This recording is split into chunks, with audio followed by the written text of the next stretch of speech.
Good afternoon, everybody, and welcome to another edition of the Gare Bear Review. Welcome, my beautiful compatriots around the world and around the universe. Welcome to another edition of the Gare Bear Review, and I cannot be more happier because I am about to go over a childhood obsession, a childhood pleasure. It was one of my favorite things to read. It was one of my favorite things to watch. And since I was a child, don't judge, but it scared the panties off of me. Yes, the panties. Yeah, is that weird? Does that weird you out? So does that. Alright, so yes, in case you didn't know by my grandeur, we are going over Goosebumps. So reader beware, you're in for a scare. One of my favorite taglines. If you don't know what this is about, well, get your shit together because you're in for a ride, my friend. Back in the 90s, when I was just a little pup, we, from 1992 to 1997, there were 62 books sold in this lovely franchise, and I'm just going to keep going because these are some of my favorites. These are just some of the amazing things that we got to watch and read as a kid. Because these books just keep on coming. Yeah, see? Yeah, that happened. And so, uh, yeah, so the books were just like one part of it.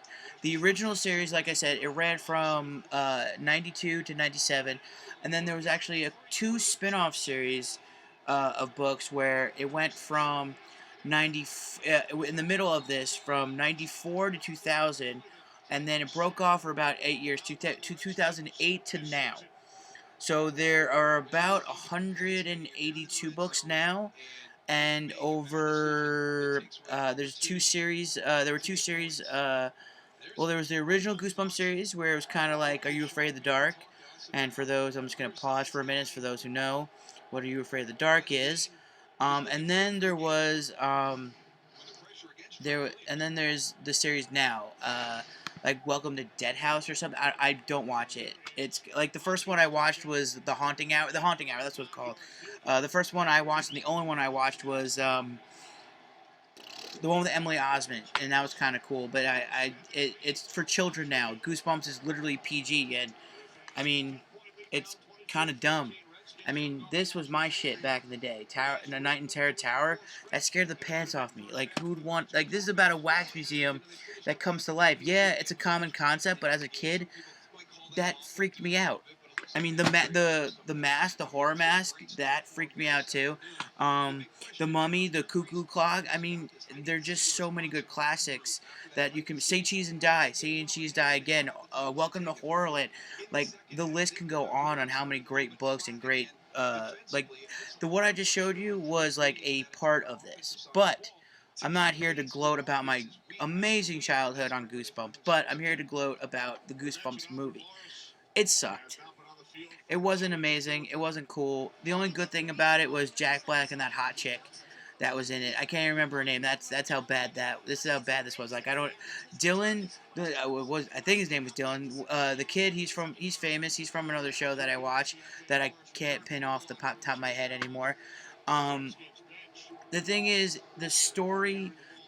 A lot of times, movies that I watch that end up being bad end up being bad because they don't have character development, which they don't. They don't have they don't have the right uh, places to go with this. Like again, the concept was there.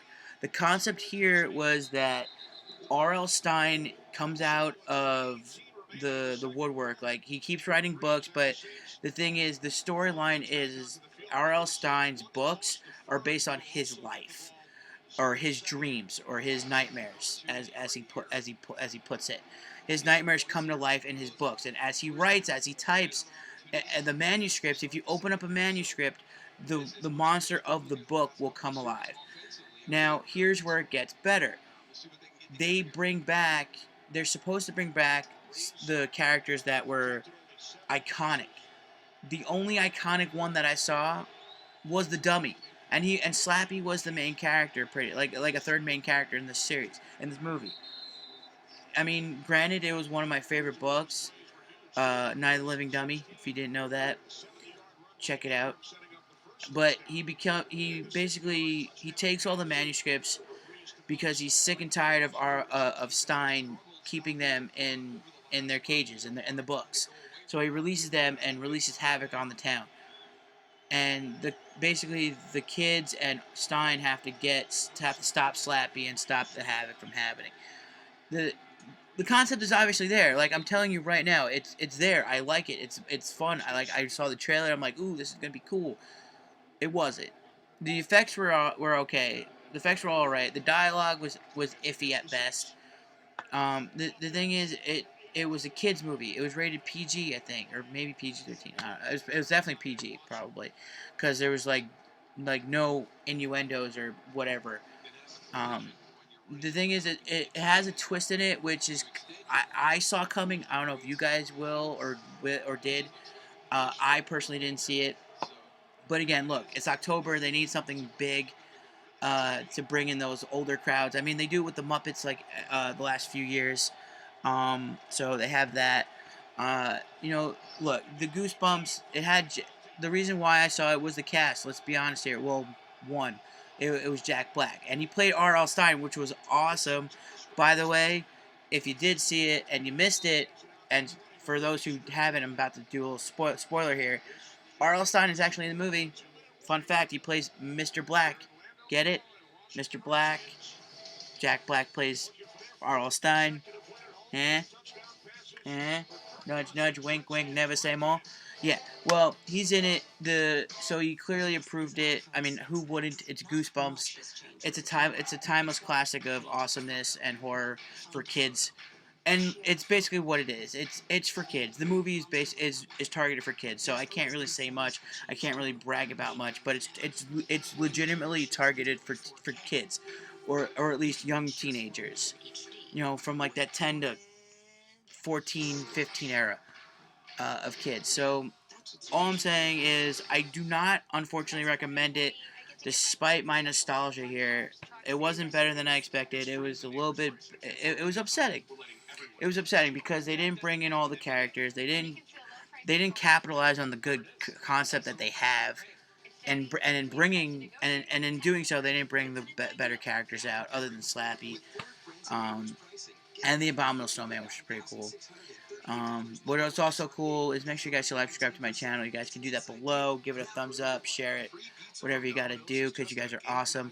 Our next adventure, we're going on a Boy Scout retreat because it's Scout's Zombie Guide to the Apocalypse, or some variation of that.